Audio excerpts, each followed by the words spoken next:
ഒരു അടിപൊളി പഴംപൊരിയാണ് ഇന്നത്തെ വീഡിയോ.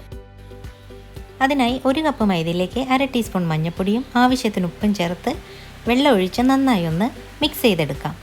നല്ല കട്ടകളൊന്നും ഇല്ലാതെ വേണം കുഴച്ചെടുക്കാനായിട്ട്. ഞാനൊരു വിസ്ക് ഉപയോഗിച്ചിട്ടാണ് കുഴച്ചെടുത്തിട്ടുള്ളത്. ഒരുപാട് ലൂസാവാതെ ഏകദേശം ഈ ഒരു പരുവമാകുമ്പോൾ നമുക്ക് മാവൊന്ന് മാറ്റി വയ്ക്കാം. ഇനി ഇതിലേക്കായി നേന്ത്രപ്പഴം നൈസായിട്ടൊന്ന് അരിഞ്ഞെടുക്കാം. നീളത്തിൽ തന്നെയാണ് ഞാൻ കട്ട് ചെയ്തെടുത്തിട്ടുള്ളത്.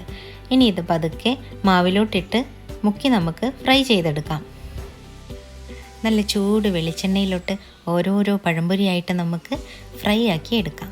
ഒരു വശം ആവുമ്പോഴത്തേനും മറിച്ചിട്ട് കൊടുത്ത് വേണം ഫ്രൈ ആക്കി എടുക്കാനായിട്ട്.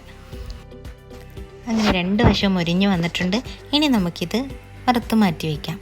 അങ്ങനെ ചൂടോട് കൂടിയിട്ടുള്ള പഴംപൊരിയും നല്ല കട്ടനും കൂട്ടി കഴിക്കാനായിട്ട് ആർക്കാ ഇഷ്ടമല്ലാത്തത്? അപ്പോൾ വീഡിയോ ഇഷ്ടമായാൽ എല്ലാവരും ഒന്ന് ട്രൈ ചെയ്ത് നോക്കണം.